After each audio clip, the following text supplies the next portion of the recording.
does that say about us that we often get attracted to the wrong things within people? What does that say about us? Does that make us a strong or weak character? I know that I tend to get involved with narcissistic people. It's a weakness of mine, right? And maybe it's because of my upbringing, and maybe it's because I feel a kind of emptiness inside of me, and that their charm and the attention that they pretend to give you is kind of enchanting or casts a spell on you, and it draws you in. Yeah, so if you're dealing with your own weaknesses and your own emptiness inside, you're going to be drawn to people who fill that up. Or you're going to be drawn to causes and charismatic leaders that pretend to give you a purpose in your life because you don't have a purpose, but they have it for you, kind of thing. So a lot of it has to do, with ourselves, and we're attracted we're even attracted to negative people. And there are people who have patterns in their life where they deliberately choose the worst kind of person for them, right? And over and over and over again, because at least that makes them feel alive. At least the pain of it, gives them a sense of something dramatic. And so they deliberately bring on that kind of pain. So it's complicated, yeah. When you said that often we feel an emptiness inside, and you were saying maybe because of your upbringing, you felt that emptiness inside as well. Have you tried to fill that emptiness, or is there another solution? Well, to me, it's why I wrote the book Mastery. The way I fill my emptiness, and how I've done it since I was a kid, is through my work and through my ideas and my thinking, and how I'm constantly looking for new thoughts and new ways of looking at the world. So I find that if I didn't have my work as kind of, some people think of work as something that you just have to do, right? It's just a way to get money. But for me, it's a way to feel like I'm a human being, that I am who I am. I was destined to write these books, and it gives me every day I wake up and I know this is what I need to accomplish, et cetera, et cetera. And so that's why I read so many books. That's why I'm so intrigued by ideas. That's why I'm writing a book right now about a subject that very much captivates me, because it does feel that inner kind of emptiness. But on the other hand, as someone who meditates and practices a form of Zen meditation, there is a purpose to emptiness, right? It's not necessarily good to be always having to fill things up in your brain, like you're just pouring food into your system. There is something actually kind of intrinsically beautiful about the idea that there is emptiness, that I don't really have a self, that there is no such thing as a mind. Actually, it's an illusion that we create, right? It's something through words that we have. So that sense of emptiness, that I don't have an ego, or that I'm confronting the world and I'm just hearing and seeing things as they are, is actually a beautiful thing. So I have to kind of struggle against this idea of always having to fill myself up. What's something, you were saying you like observing humans and humanity? What's something that you've observed about humans over time that surprised you?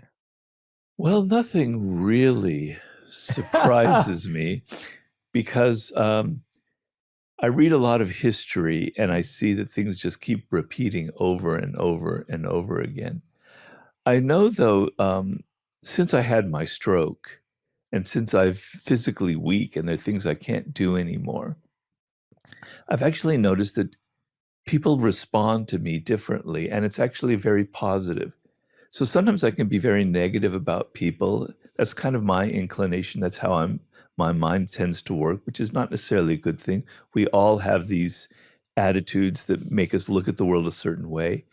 I tend to have a negative bent towards human nature. But I must say, people have been very, very kind to me since I've had my stroke. And it's sad that you have to have an accident like that to be able to perceive it. but I've seen another side where everyone wants to help me. They kind of empathize with the fact that I'm a little bit helpless in these situations. And it's also made me kind of feel differently about other people who have disabilities or things that they can't help in their lives. But the sense of I'm a little bit helpless and people are really eager to try and help me Mm, actually is something that has kind of surprised me in a way. Yeah, I liked what you said there, that it's sad that someone has to go through something for us to then show that sides of ourselves, which means that it's always there. It means that it exists inherently within us. Yeah. Do you think it's because why do you think that is? Why do you think that is, that if it's inherently there, we don't display it at all times to all people? I don't know. I mean, we're all born with a capacity for empathy. It's something that interests me a lot because the feeling that I'm connecting very deeply to another person, let's say my wife, etc., is a very overpowering emotion.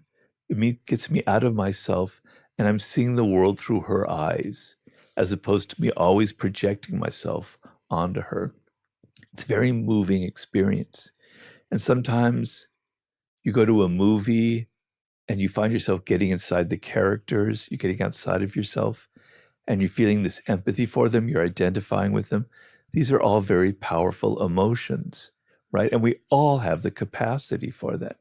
But the world we live in is actually a machinery to deaden those emotions, that sense of empathy, right? It's just put so much emphasis on ourselves, on our individuality, on who we are, our needs, our the attention that we want, that we deserve. We're so focused on ourselves that that natural feeling of wanting to get inside of another person. And it's very strange, Jay, because if you think about it, our inner lives are actually quite boring. The same thoughts repeat over and over and over again, the same emotions, the same preoccupations, the same anxieties. And other people, they're so different. They have their own worlds, right? It's like traveling to another country. So we should actually be much more oriented towards other people. We should have a natural interest in their world because it takes us out of ourselves. It's like therapy. But it's been deadened by so many things in our world, by social media, by the pressures we're under, by just modern lifestyle. And so that empathetic muscle that everybody has is kind of atrophying. And yet there'll be moments where it kind of sparks to life. And you feel like, God, I want that. I want more of that in my life, more of that in my world. How do I get it? What would you say is your most repeated thought on a daily basis? Like, what do I need to do today? What's on my schedule? Yeah. So like I'm meditating in the morning and I'm trying to empty my mind and I'm going into what's known as a koan, right? And then these thoughts keep bubbling up and they're so annoying and it makes you aware of of the machinery of your own mind. And so to answer your question, it's always like, oh, did you remember that you have to call this person this afternoon? Did you remember that you have to change that reservation? Do you remember that you have to do this, that, the other? Scheduling things. So unimportant, so trivial, where I'm trying to open my mind up to something vast and important. It's little things like scheduling and stuff like that. Then there'll be other thoughts that will be repeating, like if I saw a movie from it, images will keep popping up from that and such. It makes you aware that you're not in control of your own mind, right? Mm. How have you found over time with meditation and other practices? What have you used in order to start quietening, emptying, whatever the right word is for you, releasing those thoughts so that you can connect with the vastness, be creative, or self-express? Wow, it's not easy and it's an ongoing process, and I could say I'm maybe 10% of the way where I'd like to be. Um, but first of all, you recognize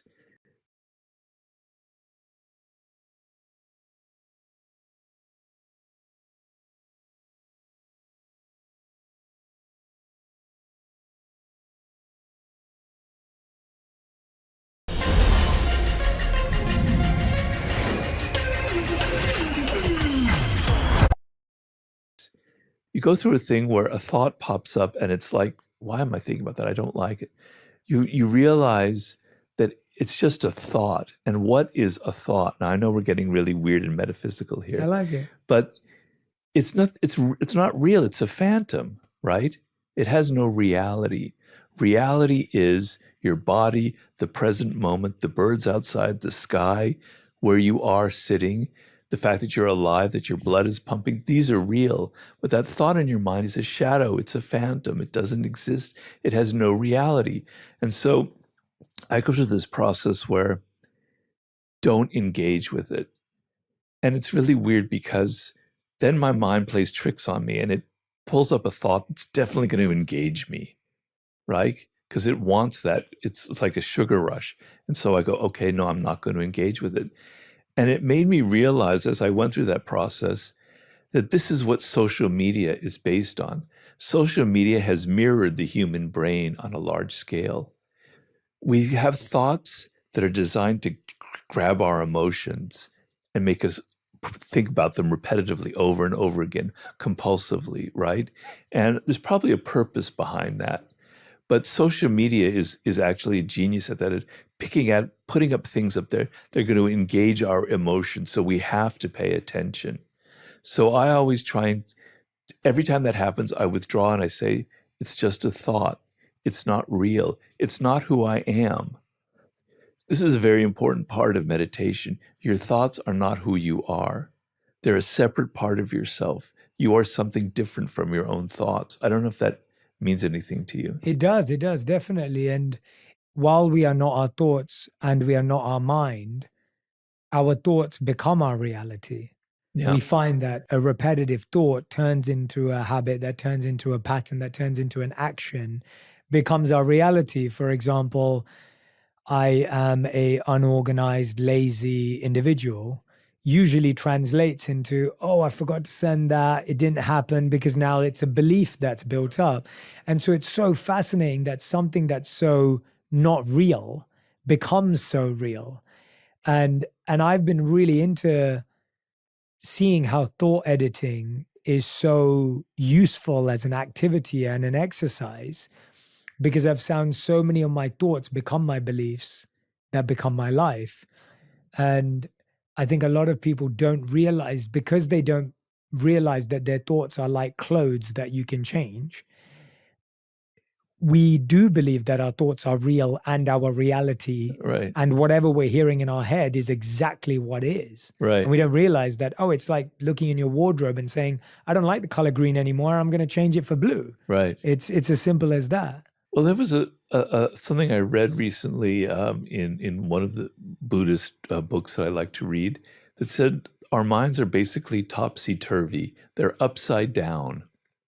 So the reality is we don't I mean, I don't want to get too deep into this, but we don't really have a self. The self is a construction of our minds. There actually is nothing there. And that kind of emptiness, that egolessness is enlightenment. It's a beautiful feeling. And maybe in your life you've touched upon it briefly. I know I've touched upon it briefly. It's not the reality I have every day, but that's real. And what's not real are the thoughts, but everything is turned upside down in our worlds. And so these delusionary thoughts about people, about who I am, about my habits, etc., they become our reality when it's exactly the opposite. Right? You have to be able to be aware of that. And so, meditation is all about becoming aware of these things, because we walk around like automatons. I'm very into this writer named Gurdjieff. I don't know if you've ever heard of No, I Gurdjieff. haven't. He was he's basically from Armenia. He was in the beginning of the 20th century. He was this man who was very interested in mysticism, and he traveled throughout Asia trying to find the uh, the essence of all the different esoteric philosophies, and he created his own philosophy. And it's very interesting, very exciting stuff. He wrote a book called In Search of the Miraculous that I highly recommend people. And it's not woo-woo stuff. He was a very, very practical man. He puts it in very practical terms. But his idea is that we walk around asleep. We're on automatic pilot constantly. we're not really aware that we're breathing, that we're existing. We're not aware where our thoughts come from. We're not aware of how our body moves, et cetera, et cetera, et cetera. And so it's a process of slowly becoming aware of these kinds of things that is really kind of, I've been doing this 14, 15 years now, and it's really, really kind of changed the course of my life, I have to say. Mm.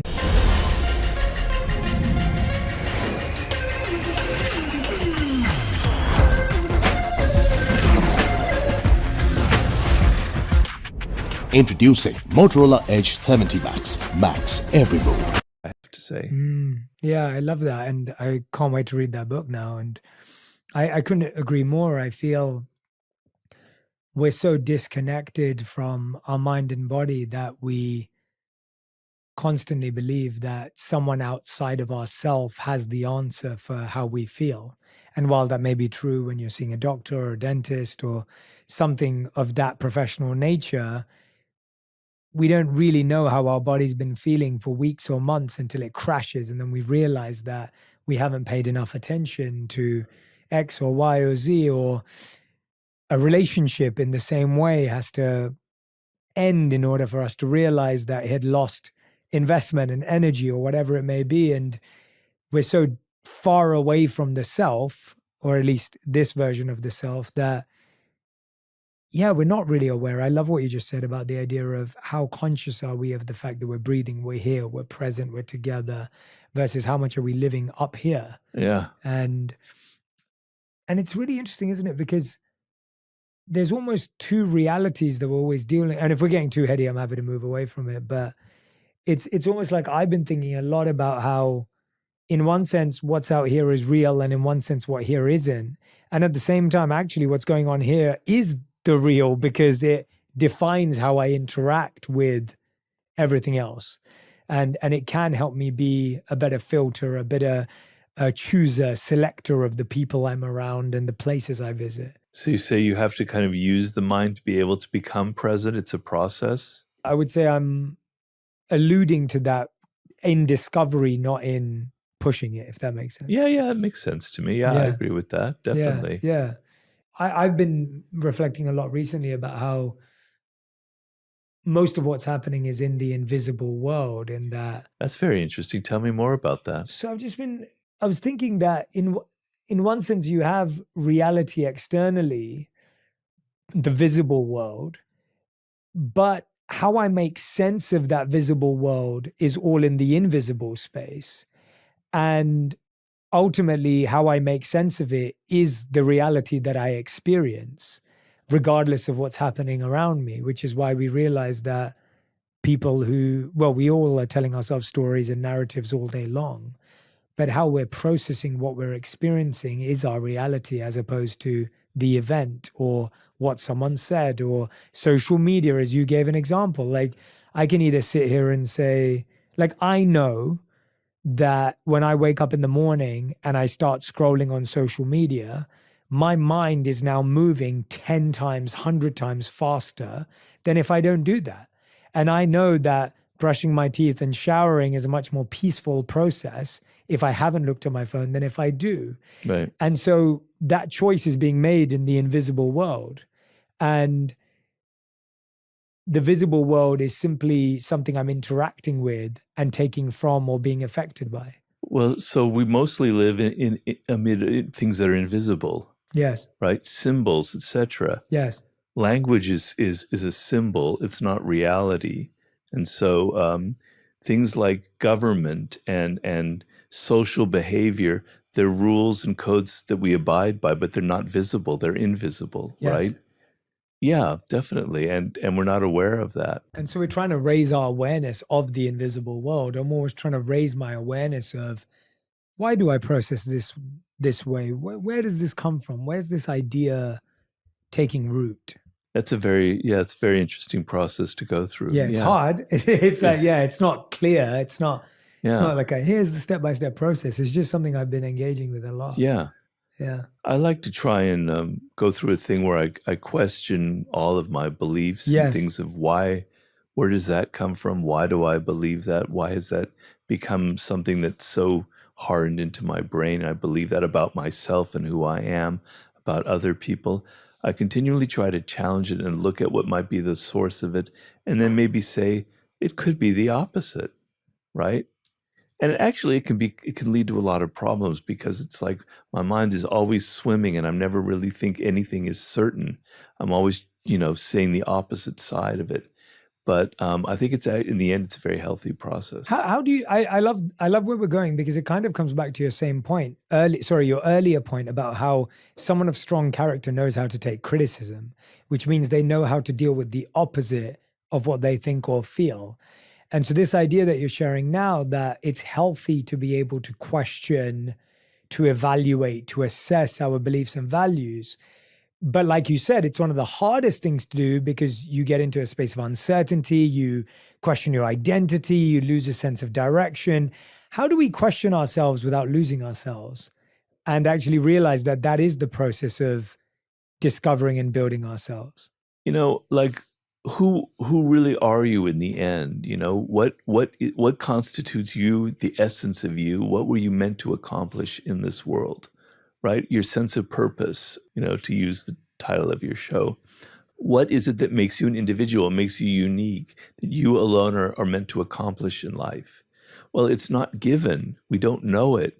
And a lot of people really, really struggle with trying to figure that out, right?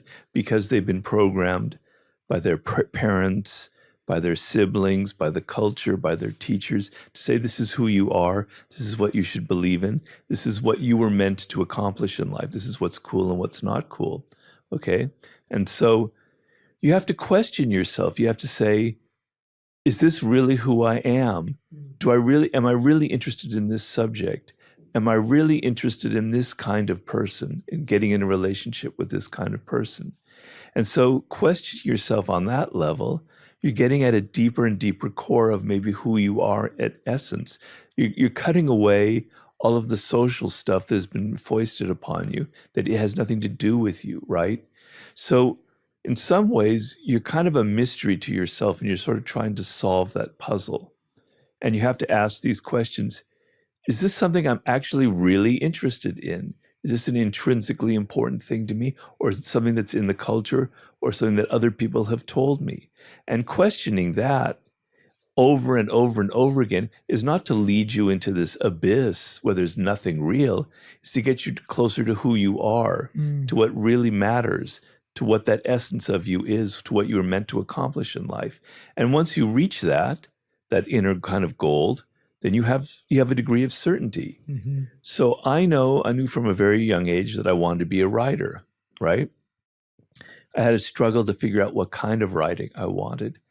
But knowing that that's who I am, probably about at the age of 8, it allowed me to go, I'm not interested in that. I don't want to do that. This isn't important. Why am I following this career path? Why am I wasting my time here? And then, so knowing that kind of core, you don't have to keep questioning yourself. So I'm never going to question myself. Why are you a writer? Why are you writing books? You should have been a pop star. You should have been a rock singer. You should have written poetry. You should have been a lawyer. No, I'll never go there because I have that firm ground beneath me. And that's what your questioning is supposed to lead to. Get to the essence of who you are. And once you're there, you have a degree of certainty in your life.